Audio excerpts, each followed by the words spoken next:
Golden State Media Concepts bring you Book Review Podcast, a haven for bookworms of all ages and the widest genres, from mystery to memoirs, romance to comedy, fantasy to sci-fi. If you love to read, this is a podcast for you. It's the Golden State Media Concepts Book Review Podcast.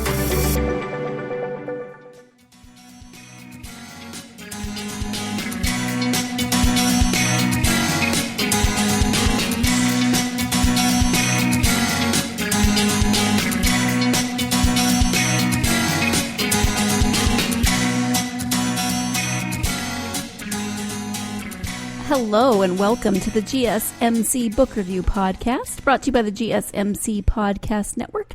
I am your host, Sarah, and I am happy to be with you on this Tuesday in June. Can you believe we're in June already? I can, I guess, because the calendar says it's June, but this year is just zipping away, something. Just made up a new word. As I mentioned at the end of the last episode, I do have an interview today with Carl Vonderau about his debut novel, Murderabilia. This book comes out July 8th. It is a thriller. Let me read you the description. William McNary was 8 years old when his father went to prison. Since then, he's carefully built a life as a family man and a private banker for the wealthy. He tries to forget that his father dismembered and photographed 13 women, and he tries to forget those exquisitely composed photos of severed hands, heads, and feet that launched the Murderabilia art market. William has not spoken to his father for 31 years. No one at his Tony Bank knows whose son he is. Not until his wife's colleague is murdered and carved up in the same way his father would have done it. Only one person can understand the copycat killer, the monster William hasn't seen since he was a child. So that is the description of Murderabilia by Carl Vonderau. As I said, it is a thriller, which I'm sure you could have guessed from that description. This is a creepy page-turner. It is It's layered in a lot of ways because it is that thriller. There is this copycat killer that is now threatening William's family, but there are layers because you get William's backstory in terms of having lived with a father who was a serial killer. He lived with him until he was 8. His sister was 13. So you get that backstory of William, his sister, and their mother living with this man who they loved and who was part of their family and in many ways loving and kind to them. And then they find out that he has done these horrible things. So you get that backstory, and the backstory is intertwined with the current story as things are playing out. So you start to understand William more. You start to understand his relationship with his sister, with his mother, with his father, whom he hasn't seen in 31 years. And it's just this great, like I said, layering, this building up of both of these stories, the backstory and then this current story where you have a copycat killer and there is suspicion laid on William because he is the son of this of a serial killer, and the police figure, well, who else would know this killer better than his son? So that's just the beginning. then the story goes on from there, and I'm not going to give anything away, but then you have to find out who the real killer is, and takes a while. Lots of stuff happens. So we are going to turn now to that interview with Carl because he can explain more. And we talk about Murderabilia and what that is. We talk about the story. We talk about the layers, etc. So let's go ahead and turn to that interview. Before we do, I do want to mention that I have copies of this to give away. It doesn't come out, as I said, until July 8th. But if you would like to read it beforehand, I do have copies to give away. So stay tuned until the end of this podcast to find out how you can win a copy of Murderabilia by Carl Vonderau. And now we go ahead and turn to that interview with Carl. Hi, Carl. Thank you so much for joining me on the podcast. Well, thank you for inviting me. I am really excited to talk about your new book, which is called Murderabilia. Before we get to the book, though, if you could share a little bit about yourself so my listeners could get to know you a bit. Sure. I grew up in Cleveland with a religious family, Christian Zionists, and from there I escaped Cleveland and went to school at Stanford. All the while I was actually writing music at the same time. So I graduated in economics, and then I studied music for a year at San Jose State, much to my parents' delight. And then I ended up going into banking, where I spent my whole career, and I worked in the U.S. as well as Canada, Latin America, and North Africa. I've been writing for a long time, really for almost 30 years. And in that time, I finally got my first book published, being Murderabilia. I have married and I have 2 boys. Okay, wow, thank you. So let's talk about that book, Murderabilia. What was your inspiration for the story? Well, what I like to do is, or actually all my books revolve around the banking industry. So they're mysteries in the banking industry, and I like to combine several things. I thought, well, if you were a private banker for the very wealthy, what would be a secret you wouldn't want your clients to know? And that secret might be that your father was a serial killer, a notorious serial killer, and he is actually famous for taking photographs of his victims. Then I thought, well, I was raised a Christian Scientist, so I'd always wanted to put that as part of the story. And how could that be in it? Well, suppose the mother was a very devout Christian Scientist and didn't believe that evil existed, which would both enable her husband to do some of his killings as well as, in a way, kind of protect her children from it. So I combined all those things together. Yeah, which makes for a very that tells us a lot and also tells us not much because there's so many layers to this story. It's amazing. Well, thank you. Before we get into some of the layers, can you talk a little bit about what Murderabilia is and why people are so fascinated by it? Sure. Well, I didn't discover it until I started writing the book. And, I was looking for something despicable that his father could do, and that would be taking photographs of bodies of the women he'd killed. And I found that Harvey Glattman did that some time ago. And then I learned that there was something called Murderabilia that has existed for a while, and that is basically collectibles used or owned by killers are sold in a market throughout the world.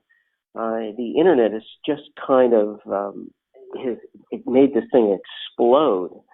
The person that came up with the name, his name was Andy Cahan, and he was a victims' rights advocate for the Houston Police Department. In the late 90s, he discovered that Arthur Shawcross, a man that killed 14 people, was selling his paintings out of his cell. And so he coined the term Murderabilia. It's a huge market. There are brokers, dealers, all kinds of convicts and killers that are involved in it all over the world. The Supreme Court has struck down state laws that tried to prevent it from happening. And even Congress has put forward some legislation to eliminate it, but it's been unsuccessful. So now you have people buying and selling things like, say, from John Wayne Gacy, one of his clown paintings can sell for $175,000. Wow. It's just amazing. Ted Bundy, I saw on one of these sites that his glasses were for sale for $75,000. In Germany, they were selling the watercolors produced by Adolf Hitler for $450,000. So this goes on, and people really don't know much about it. It's kind of secret. It's It's fascinating and a little repulsive and just wow. I don't quite even know what to say about the whole process. Yeah, it's really creepy. It's really creepy. And if you have a friend who has a picture of a clown with an open red palm and red around the mouth and blue-rimmed eyes and balloons and trees, you might start to ask some questions about them because it could be one of John Wayne Gacy's clown paintings. Wow. Thankfully, I do not know of anybody in my circle that has that painting that I know of. And I mean, it's just weird stuff. Whitey Bulger, he was captured and he was just killed in prison for being in the mob in Boston. The U.S. Marshals actually sold his stuff, and this was like old sneakers, jewelries, little knickknacks.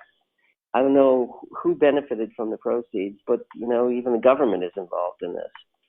Wow. Interesting. Charles Manson, he made a swastika from his hair. I mean, you begin to tremble when you hear some of this stuff. Mm-hmm. Yeah, it's strange. It's strange just all over. I mean, from that, making a swastika from your own hair, but then the mindset of the person that buys that, it's a little disturbing. But it does. It is.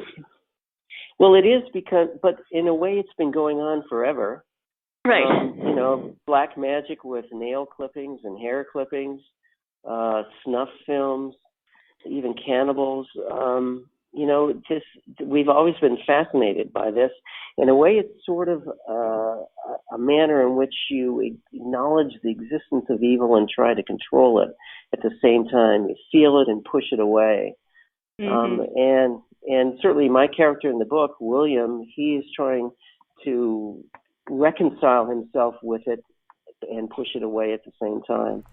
It is time to go ahead and take our first break of the podcast, but you are starting to see how those layers are building up on each other in the story. When we come back, we'll be talking more about the main character, William.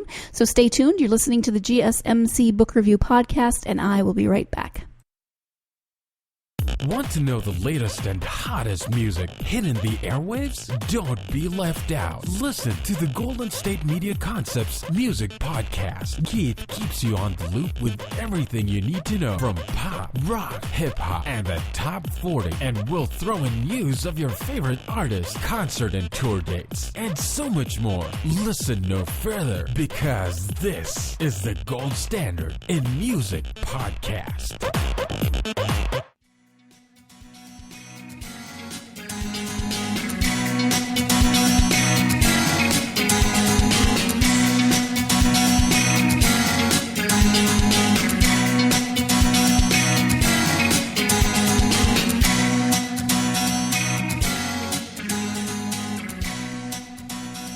Welcome back to the GSMC Book Review Podcast. I am speaking today with author Carl Vonderau about his debut novel, Murderabilia. Let's go ahead and get back to that interview. So let's talk a little bit more about William as the protagonist. What about him do you think will resonate with readers? Well, he has been trying to escape the crimes of his father for 31 years. And when he was 8 years old, his father was arrested for killing 13 women and thrown in jail in Illinois, and William has not seen him since. But at the time, it totally shattered William's life, his sister, and his mother's life. They were instant pariahs in their towns, and to escape that stigma, they changed their name and moved to California and pretended that they had no relationship at all to his father, Harvey Dean Kogan. But at the same time, his photos were so notorious that they're all over the internet. They're still all over the internet. He has fan clubs, and it's always out there. It's never far from William's mind. Now he is a private banker, and he's just trying to live a normal life. He does banking services for the very wealthy in San Diego. But no one where he works has any idea that his father is Harvey Dean Kogan. He has 2 young children, and they, of course, think that their grandfather is dead, have no idea the kinds of terrible things he did. And William would do anything to protect his children from the kind of stigma that he suffered as a child. Right. And so it all kind of comes together, William trying to do anything to protect his children, also to protect his identity, to protect his children, the Murderabilia, the fan clubs, it all kind of comes together in that William is trying to lead this normal life, but then he has somebody contacts him claiming to know who he is and claiming to tell people about it, and that just starts this whole chain of events. I don't want to give too much away, but so talk a little bit about the intertwining of how living the reality of a life for William and his sister as children of a serial killer, and then this intertwining of the person that comes out of the woodwork to try to tell the world who they are. And I'm trying not to give too much away because more happens after that. But can you talk a little bit about that intertwining? Yeah. Well, I think we can say that he's accused of a terrible crime. And because of that, William begins to, he in effect is faced with looking like his father. He's faced with his children's lives being shattered because he's accused of that. And then he has to come to terms with everything that happened to himself as a child.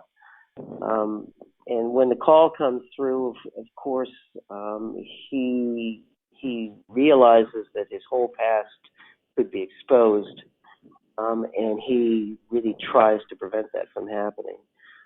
What the book does is it slowly intertwines his past and what he and his sister experienced as children, how it shattered their lives, and how that might shatter his children's lives in the present, as well as destroy the life he's built from it.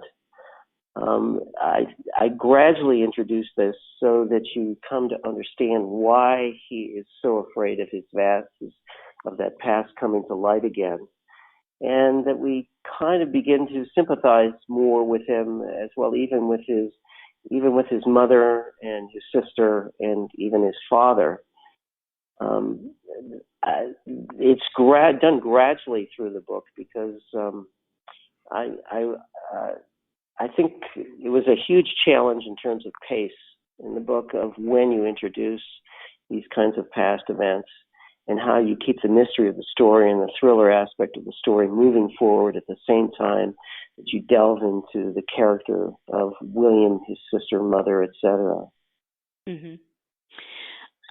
So what kinds of research then did you do for the book? I did a lot of research on the children of serial killers. Because if you look at some of these people, they've had very, very difficult lives. For instance, Keith Jesperson was known as the Happy Face Killer. Melissa Moore, his daughter, wrote a book called Shattered Silence, which is she had a very difficult time with all of this. And I also looked at Carrie Rawson, who is the daughter of BTK, that's Dennis Rader, who killed 10 people. What you find is that for the most part, most of these children had no idea what their father was doing. It comes as a complete shock to them. Their life is totally shattered, and it seems like everything they lived up to that point is a lie because of the terrible things their fathers have done. They also have incredible guilt of how could I have lived with a serial killer and not seen it? And really, how could I love this man who did these terrible things? They all want to protect their own children, and they, of course, wonder whether there's some kind of gene inside them that they're going to pass on to their children or that's going to explode in themselves. There were lots of other people, too. The daughter of Edward and Wayne Edwards, he killed 5 people, including one of his sons. She couldn't face up to this until she was 48 and then submitted her DNA to the police, and they arrested her father. Rose and Mae West, they would shut their children in the basement while they were killing people upstairs. And still, it becomes almost a normal part of young children's lives. The daughter remembers that Rose West, who participated in the killings, she also made phenomenal bundt cakes for each of their birthdays. So these horrible contradictions. Gary Ridgway, his son, he was the Green River Killer. He remembers him as being a great soccer coach. So how do you reconcile that kind of warm feeling for your father with the terrible things he did? And that's kind of the conflict throughout the book. Yeah, and you actually wrote an article on this called "The Hard Life of a Child of a Serial Killer." I found it on your Facebook page, and it's not something that we probably think of very often. Of how I think we probably mostly just say, "Well, how could you not know?" as opposed to, "Well, okay, this is someone that you love and who's cared for you, etc." There's always more than one side to a story. Right. And some people compare it to PTSD because these children seem to live fairly normal lives until their fathers are discovered. And then it's a horrible trauma like going to war, I guess. And from there on in, the lives are very difficult. It's interesting, Ted Bundy's daughter, he had a daughter. Nobody knows her name or where she lives. And hopefully she's living a more normal life because of it. Yeah, and hopefully that can stay a secret, because I can only imagine. Then that's where we get the jumping off point for this book. When that secret is exposed. So you mentioned that you tend to set your books in the world of banking. Are there other autobiographical elements in this book? There are some. I worked as a private banker, and actually, the private bank described in the book has some of the same decorations as one of the banks I worked with, and they've since redecorated the whole floor, not because of the book. And so that certainly that. I grew up as a Christian Scientist, so I strayed from the religion after high school, but I certainly can feel for the way a person would have felt growing up in it, and even looking at it in high school. There are some scenes set in Colombia and Algeria, and I learned my Spanish in Colombia. I traveled there for many, many years. In Algeria, I used to travel there when I was an international banker for a Canadian bank. Let's see. Those are really any autobiographical side of it. My father was never a serial killer. That you know of. That I know of. Yeah, he was a little different.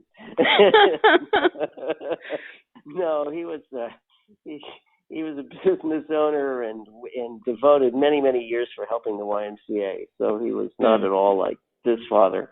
Right. And my mother was a devout Christian Scientist, but she was not nearly as fanatical as the woman in this story. But then she didn't have as much to protect and try and heal herself from.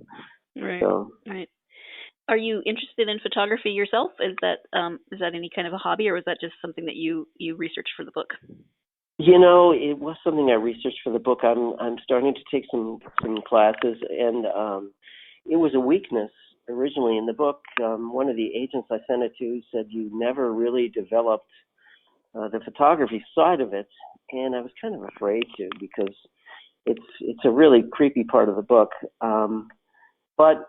So I tackled it, and I sent away for a National Geographic course on photography, and used some of those elements in it. But I'm really not a professional photographer at all. Mm-hmm. Okay. And also, there's some interesting things too, because I looked at a lot of photography books, and there's some famous photographs that Harvey Dean Cogan mirrored. One of those is the Robert Frank trolley picture. It's in the book The Americans, and it's probably his most famous photograph of people on a trolley car, and that is one of the images that the book turns on There's a Ray Mann photo of a woman holding up a mask, and Harvey Dean Kogan had a woman instead holding up a pair of shoes. There's a Rodchenko trumpet player, very famous photo that was done in a warped, or copied in a warped way in the book as well. I'm going to jump in here so we can take our second break of the podcast. I will say I don't know a lot about photography, except that I'm not great at it. I'm just a point and shoot and hope for the best kind of person. I don't know much about framing and lighting and all that great stuff. But the way that the pictures are described in the book and the way that they are, the different famous pictures and Harvey Dean Kogan's work are interwoven throughout the story is really well integrated, really natural. I didn't feel like I was struggling with the photography concepts. And so I think that Carl did a really great job with that portion of it. As I said, we are going to take that second break. When I come back, I'll be talking more with Carl about his writing, how he got into writing, how he published this novel, his advice, all those great follow-up questions that I like to be nosy and ask my authors. So stay tuned. You're listening to the GSMC Book Review Podcast, and I will be right back. Tired of searching the vast jungle of podcasts? Now listen close and hear this out. There's a podcast network that covers just about everything that you've been searching. Hey! The Golden State Media Concepts Podcast Network is here. Nothing less than a podcast bliss with endless hours of podcast coverage. From news, sports, music, fashion, cooking, entertainment, fantasy, football, and so much more. So stop lurking around and go straight out to the Golden State Media Concepts Podcast Network. Guaranteed to fill that podcast itch. Whatever it may be. Visit us at www.gsmcpodcast.com. Follow us on Facebook and Twitter, and download us on iTunes, SoundCloud, and Google Play.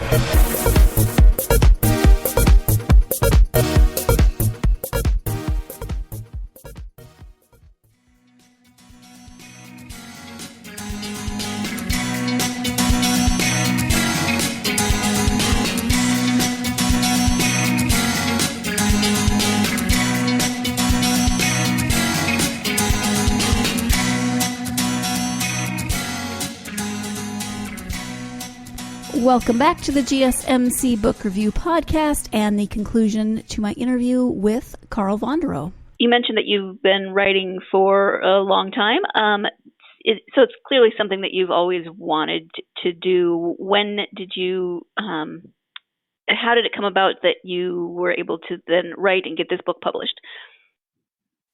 Well, I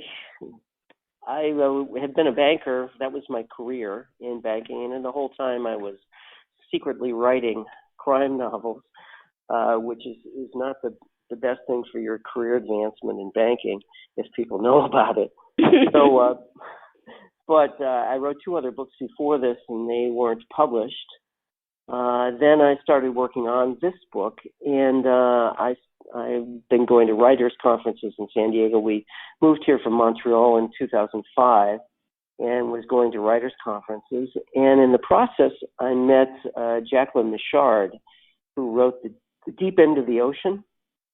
This was the first book that was chosen by Oprah. And she had some real financial difficulties. So she was doing some editing, and she helped me with some developmental editing on the book, a lot of editing. Learned really a huge amount from her in terms of book structure, and she actually was the one that suggested the moniker The Praying Hands for Harvey Dean Kogan. So that was a great help. Then I had, I've gone to conferences, I have a writers group, and that really helped a lot as well. So it took about 4 years to write the book, and then it's just a long saga, but you find that for first books, for many, many authors, you hear the same story. I got an agent in New York, a very well-known agent, and we went through revisions for a year, and then he decided that he was not the agent for me, and so then I went into another conference on how to pitch your book. It's amazing. There are actually conferences on how to pitch a book. and how to boil it down to an elevator paragraph, if you will. And Mm-hmm. so I went through that, and I thought, really? Do I really need this? And then I went out to a conference in San Francisco, a writers' conference, and there were all these agents and editors, and they're in a networking event, and they're all having a glass of wine and gossiping together, and I'm trying to wheedle my way into this group. And one of these agents turns to me, and she says, all right, describe your book in one sentence. I have it. And she became my agent. So Michelle Richter of Fuse Literary. And so, you find the right agent who really champions the book. And we had all kinds of publishers that were interested in the book, but a lot of them turned it down. And finally, Midnight Ink came through, and they turned out to be the right publisher for the book. They're owned by Llewellyn. And so out of that journey, do you have advice for other aspiring authors? Well, I tell people tenacity is more important than talent because it is a long road and is just full of revision. A writer has to be patient, and most of the books that are sent out to editors and agents aren't really ready. But it's very hard for a writer to tell that. So I advise people to get into writers' groups, go to conferences, submit their first pages to editors and agents. And then when you've got a reasonable version of the book, get a good editor to help you see where the problems are and the places where it doesn't hold together. So all of that takes time and it takes some money, but I think that's the way to go if you're going to be traditionally published. And I think traditional publishing is where the best books are published. Mm-hmm. Okay. The book comes out July 8th, so we're just about a month out. Do you have plans for the release? Yes, I'm going to be doing. I'm going to be a debut author in Thriller Fest. And the book is coming out just a few days before that, and that's a whole conference just for thriller writers and fans in New York. It's a great conference. And then from there, I will be having a launch of the book at Mysterious Galaxy Bookstore here in San Diego on June 28th. And a week before that, I will be signing books as well in Warwick here in San Diego. So those are the events I've got planned so far. We're also planning to do a fundraiser with some other authors for Traveling Stories, a nonprofit I work with. So that'll be part of it probably in August. Okay. That's actually the perfect segue because I was just about to ask you about the nonprofit work that you do. You'd mentioned it before we'd started recording. So talk a little bit more about that nonprofit work. Sure. I've always been involved with nonprofits. In high school, when I graduated, I went and worked for the YMCA in Colombia and met street orphans, foster parent plans. It was really kind of a life-changing experience, and I ended up devoting most of my career to Latin America. So I have a real loyalty to the YMCA. I worked with them in Montreal. I worked with them a lot here in San Diego. San Diego YMCA is the second largest YMCA in the country, and I was the chair for one of the branches here, and we worked with them in terms of helping them establish partnerships overseas. I've also worked and more engaged now in something called Social Venture Partners, which is a nationwide organization where we, for free, help nonprofits with the way their operations and how they work. So how they manage their boards, how they do strategic planning, etc. So I've been very involved in that as well. And I'm also involved in the Sisters in Crime chapter here in San Diego, which is called Partners in Crime. So we're all mystery writers, group of people. We get together and talk about killing other people. And we're going to be putting on a conference next year called Left Coast Crime, where mystery writers from all of North America will be getting together here in San Diego. So those are the three nonprofits I'm involved with right now. Wonderful. Thank you for that.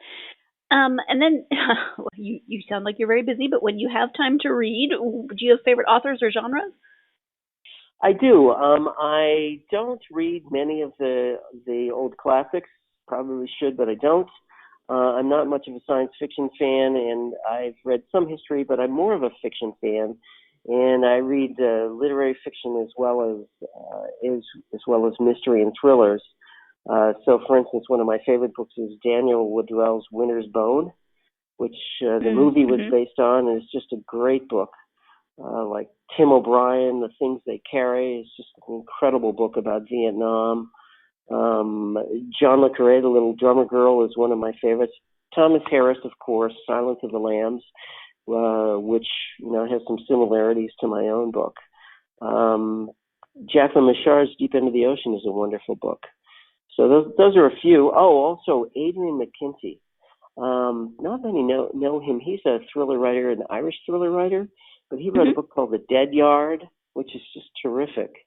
It's a Romeo and Juliet protagonist with a prosthetic leg falling in love with a gang's daughter, and he's infiltrated the gang. It's really good.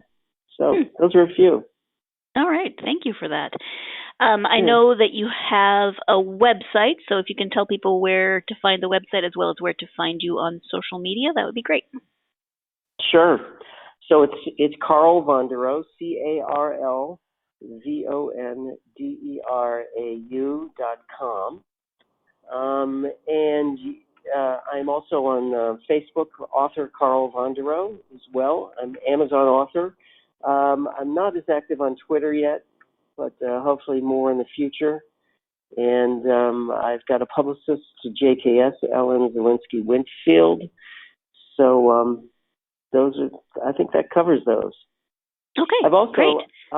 One thing on my website I want to say too is a lot of people are what are called left-brainers like me, very analytical people, and we have the misconception that we can't be creative. And so I have started a series of tips on my website called Tips for the Left Brainer, Creativity Tips for the Left Brainer. And each week it's going on with a different tip of how you can open up more of that creative side of yourself. Okay, and I'm just looking at your website. That's under the blog headline, right? Yes. Okay. Right. Oh, nice. Right. Interesting. So we've talked about quite a few things, from the book to writing, et cetera, but is there anything that we haven't touched on that you would like to mention? I don't think so. I think we've covered just about everything. Okay, wonderful. Well, it has been great to talk to you. As I said, the book is Murderabilia, and it comes out July 8th. It's available. It's available for pre-order on Amazon and other booksellers. So and it's really good. I enjoyed it a lot. Very, very. It's a page turner, and it's creepy in a lot of ways, but I mean creepy in a good thriller sort of way. Good. I'm glad you enjoyed it. Thank you so much for being a guest on the podcast. I'm going to say that interview, I know, cut off a little abruptly and strangely with me saying thank you and then no follow-up, but Carl did say thank you. There was just a weird glitch in the recording, and I had to cut that part out, so I apologize for that random, abrupt ending. But thank you so much to my guest, Carl Vonderau, for joining me to talk about his debut novel, Murderabilia. As I mentioned, it comes out on July 8th, but if you want to read it ahead of time, you can enter to win a copy of Murderabilia. It's very easy. You just have to go to our social media pages, Facebook, Twitter, or Instagram. That is GSMC Book Review, Facebook, Instagram, or Twitter, and comment on episode 158, interview with Carl Vonderau. Also, please go ahead and share that post when you do that. I would really appreciate it. Like it, do all those wonderful things that help us out on social media. But in order to enter the contest this week, let's go ahead and just do commenting on episode 158, interview with Carl Vonderau. Again, you can go to Facebook, Twitter, or Instagram. Those links are in the show description, and they are also on our website, or you can just type us into your social media page and find us, no problem. Thank you so much for listening. I so appreciate you, my listeners. I appreciate all of the authors that come on the podcast as well. I so love talking to them and hearing their stories, and I hope that you enjoy it as well. Join me again on Thursday when I'll be talking about a couple of books that I've been reading for a group that I can't mention on the podcast because it's a family podcast and I'm not allowed to swear, and this one has a swear word. So we'll call it Reading Whole Countries. And I'm going to talk about two of the books that we've been reading in that group. So join me for that episode on Thursday. No, actually Friday. I said Thursday twice, but that episode will be on Friday. So join me on Friday. In the meantime, have a great week and go out and get yourself lost in a good book. You've been listening to the Golden State Media Concepts Book Review Podcast, part of the Golden State Media Concepts Podcast Network. You can find this show and others like it at www.gsmcpodcast.com. Download our podcast on iTunes, Stitcher, SoundCloud, and Google Play. Just type in GSMC to find all the shows from the Golden State Media Concepts Podcast Network, from movies to music, from sports to entertainment, and even weird news. You can also follow us on Twitter and on Facebook. Thank you, and we hope you have enjoyed today's program.